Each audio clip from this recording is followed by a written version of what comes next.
Welcome to खाना हंगामा foodies. आज हम लोग सावक के आटे के पूड़ियाँ बनाएंगे और थोड़ा सा उसमें सिंगाड़े का आटा भी मिक्स करेंगे फ्लेवर के लिए। तो यहाँ पे मैंने एक देखिए आलू बॉइल्ड ले लिया है, बड़ा साइज का है आलू। इसको मैं कद्दूकस कर लूंगी। कद्दूकस करने से अच्छी बात ये होती है कि गुठलियाँ वगैरह कोई नहीं पड़ती हैं, अच्छे से मिक्स हो जाता है। कि अगर आप मैश करेंगे तो थोड़ी मोटी मोटी गुठलियाँ रह जाएंगी और फिर जब आप पूड़ी बनाएंगे तो वो फट सकती है।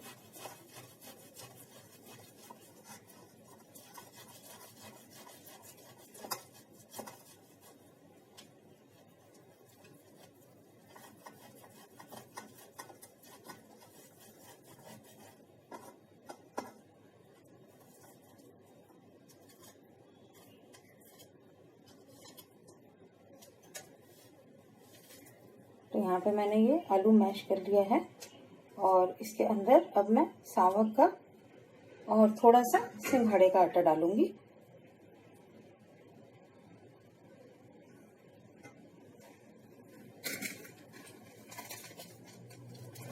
ये मेरे पास सावक का आटा है,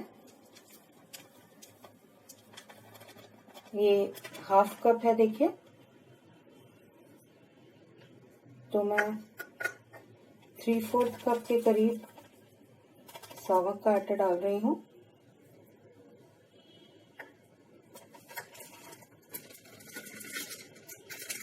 और 1/4 कप में इसमें सिंघाड़े का आटा मिक्स करूंगी। इसमें आपकी 7 से 8 पूड़ियाँ बन जाएंगी। अगर आपने ज़्यादा डालना हो तो आप ज़्यादा भी डाल सकते हैं।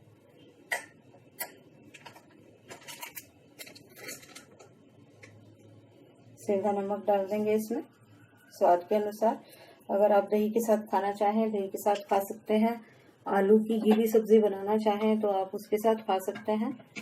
और जैसे कि मैंने पहले भी आपको बताया था कि क्योंकि ये आटे गर्म होते हैं तो दही तो ले ही लेनी चाहिए ज़रूर। ये मेरे पास कश्मीरी लाल मिर्च है, 1 चम्मच डाल रही हूँ मैं इसमें।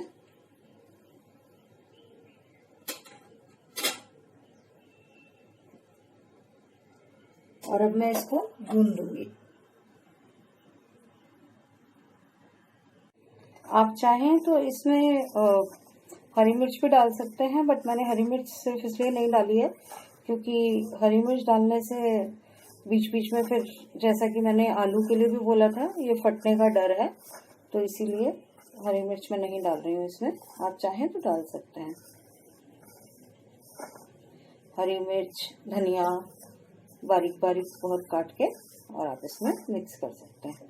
तो ये मैंने पहले इसको सारा मिक्स कर लिया है नमक मिर्च और आलू के साथ।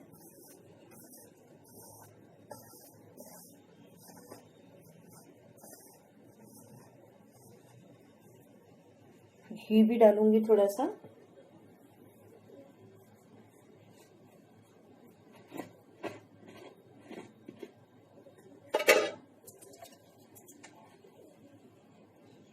देसी घी डाल दिया थोड़ा।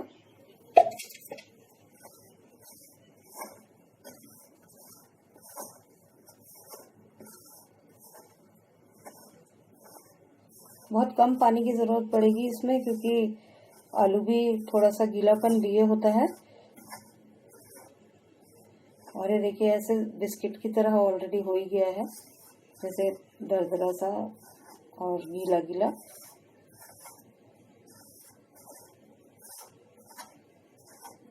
तो मैं इसमें पानी मिक्स करके थोड़ा सा इसको गूंद लूंगी। अगर थोड़ा हार्ड गूंदेंगे तो आप चकले बेलने पर इसको बेल पाएंगे, और नहीं तो फिर आपको पॉलीथिन लेके दो पॉलीथिन लेके दोनों की एक एक साइड को ऑयल लगा के एक पर रख के और दूसरा उसके ऊपर रख के हाथ से करना पड़ेगा।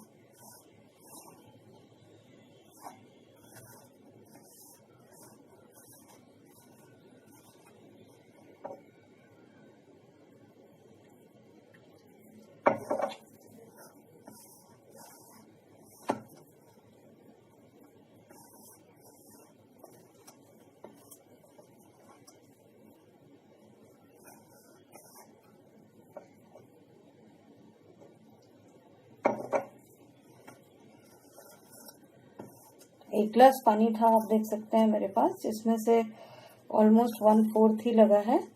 थोड़ा सा अगर और लगेगा तो लगेगा, नहीं तो मेरे को लगता है ये हो ही गया है। इसको भून के देख लेते हैं, थोड़ा बहुत और लगेगा तो लगाएंगे पानी, नहीं तो ये ऑलमोस्ट ठीक हो गया आटा। ये थोड़ा सा टूटने वाला आटा होता है, तो इसीलिए बेटर यही रहता है कि हम चकले बेलने का ना ही इस्तेमाल करें, क्योंकि चकले बेलने पर चिपकने का डर रहता है। कुट्टू वगैरह डाल देते हैं तो थोड़ा सा और ठीक सा हो जाता है, पर इसमें मैंने कुछ डाला नहीं है। फिर भी हम ट्राई करेंगे इसको चकले बेलने पर। कभी कभी बन जाता है, कभी कभी चिपक जाता है, क्योंकि इसमें सूखा आटा नहीं लगाते। जब आप पूड़ी बनाते हैं तो आप सूखा आटा नहीं लगाते, आप ऑयल लगाते हैं, तो ऑयल से और चिपकने का डर रहता है चकले बेलने पर।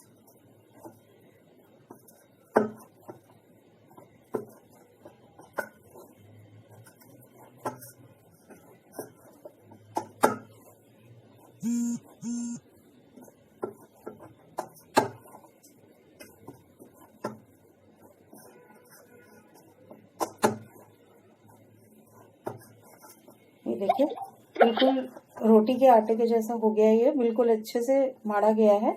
थोड़ा सा हार्ड माड़ा है, क्योंकि पूड़ी का आटा हमेशा थोड़ा हार्ड माड़ा जाता है। और अब हम इसको थोड़ा सा 10-15 मिनट के लिए रेस्ट पे रखेंगे। उसके बाद फिर हम पूड़ियाँ बनाना शुरू करेंगे। तो मैं अभी 5-10 मिनट के बाद ही ऑयल गर्म करना रखूंगी, और उसके बाद फिर हम आपको पूड़ियाँ बना के दिखाएंगे इसकी। अभी हम इसको थोड़ा सा रेस्ट करने देते हैं, और फिर हम 10-15 मिनट में वापस आते हैं। देखिए, मैंने ये इक्वल 10 बॉल्स बना ली हैं इसकी, और तेल गरम करना रख दिया है। मैंने इसको चकले पर बनाकर देखा था, पर नमक की वजह से, क्योंकि ये थोड़ा सा पतला हो गया है, तो उससे हो नहीं रहा। अब हम इसको पॉलीथीन में बनाएंगे। मैंने एक पॉलीथीन ले लिया है, काट के उसको लंबा कर लिया है। थोड़ा सा ऑयल लगाऊंगी मैं इस पर।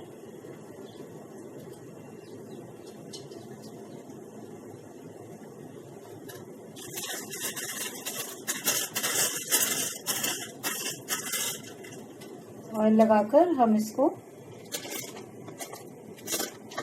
ऐसे फोल्ड करके हाथ से बेल लेंगे।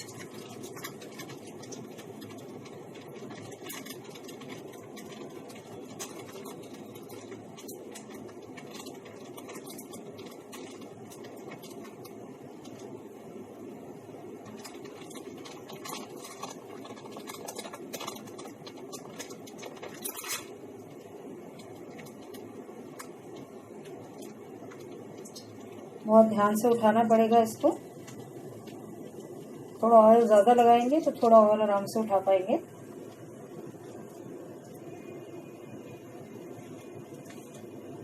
ये देखिए, और अब हम इसको तलने के लिए डाल देंगे।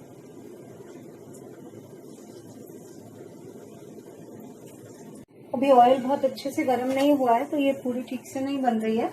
मैं आपको और नेक्स्ट वाली बना के दिखाऊंगी। थोड़ा रुक के ऑयल गरम कर लेते हैं अच्छे से, और फिर बना के दिखाएंगे आपको। ये मैं ऐसे ही निकाल लूंगी। ये फूली नहीं है, क्योंकि जैसा कि मैंने कहा ऑयल गरम नहीं था।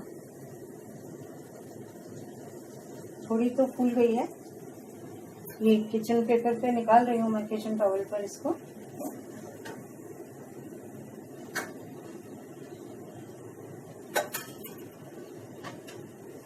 और अब ऑयल भी गर्म होता जा रहा है, तो मैं और बना देती हूँ पूड़ियाँ।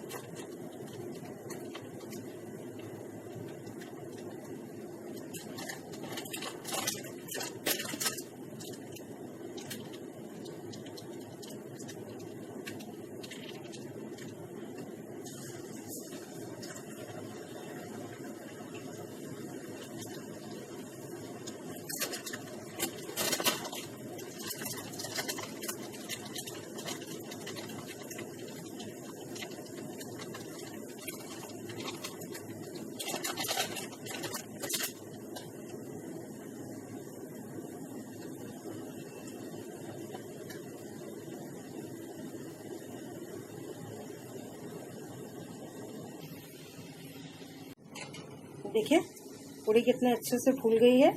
और रेड भी हो गई है।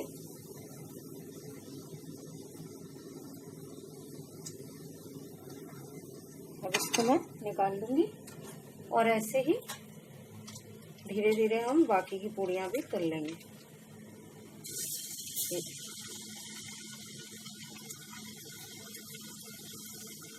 वो ज़्यादा ऑयल मैंने इसलिए नहीं लिया है क्योंकि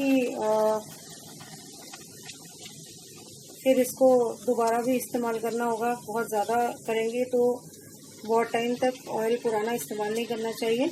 अच्छा, एक दो चीज़ें जो कि मैं आपको यहाँ पर बताना चाहूँगी, जो वैसे हम सबको नॉर्मली पता होती हैं, but still just a reminder कि एक तो आप जब भी कुछ व्रत का खाना बनाएं तो शुद्धि से बनाएं, नहा धोकर हाथ मुंह धोकर बनाएं।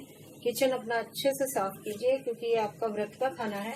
और एक और बात वो ये कि सरसों वगैरह ना इस्तेमाल करें क्योंकि वो अन्न होता है, तो वो चीज़ें इस्तेमाल करने की जगह आप जीरा वगैरह इस्तेमाल कर सकते हैं। और किचन साफ करने के लिए भी मैंने इसलिए कहा क्योंकि हम रोटी वगैरह बनाते रहते हैं, हर कोई तो व्रत रखता नहीं है, तो वो फिर अन्न सब जगह पे लगा हुआ होता है, तो इसीलिए किचन साफ करेंगे तो कम से कम ये रहेगा कि हमने उसमें अन्न का कुछ दाना नहीं आने दिया। अगर शुद्धि से करेंगे, कर ही रहे हैं तो अच्छे से करें, वो ज़्यादा अच्छी बात रहेगी।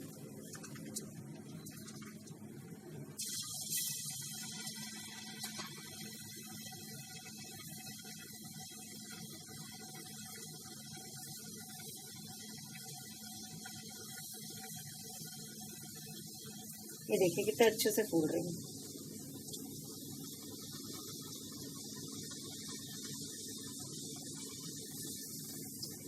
तो हम ऐसे ही बाकी सारी पूड़ियाँ बना लेंगे और फिर आपको दिखाते हैं। हम लोग दही के साथ खाना पसंद करते हैं क्योंकि मैं पहले भी आपको एक दो बार बता चुकी हूँ, ये आटे गर्म होते हैं तो दही के साथ खाने में ज़्यादा अच्छे रहते हैं। तो बना के और फिर हम आपको दिखाते हैं। देखिए, सावक की गर्मा गर्म पूड़ियाँ बनकर तैयार हैं और आप इसको, जैसा कि मैंने कहा, दही के साथ खाइए। आलू का जैसे हम सब्जी बना लेते हैं बगैर हल्दी डाले, घी, हरी मिर्च, नमक मिर्च सब डाल के बनाइए अच्छे से, उसके साथ खाइए। नहीं तो हमने आपको कद्दू की भी रेसिपी बताई थी, उस रेसिपी में हमने हल्दी डाली थी, लेकिन हल्दी और सरसों डाली थी, आप वो मत डालिए और आप कद्दू ऐसे ही बनाइए। वो कद्दू पीला वाला बनाकर इसके साथ खाइए, वो तो बहुत ही टेस्टी लगता है। अगर खट्टा मीठा वाला कद्दू खाएंगे साथ में तो बनाइए, खाइए, बताइए हमें आपको कैसा लगा। और हमारी रेसिपीज को रोज़ रोज़ पता चलता रहे कौन सी रेसिपी कब आ रही है, उसके लिए प्लीज़ आप सब्सक्राइब कीजिए हमारे चैनल को और बेल आइकन दबाना मत भूलिएगा। So thank you so much for watching, foodies. Keep on coming back and I will be back with you shortly. Thank you. Bye bye.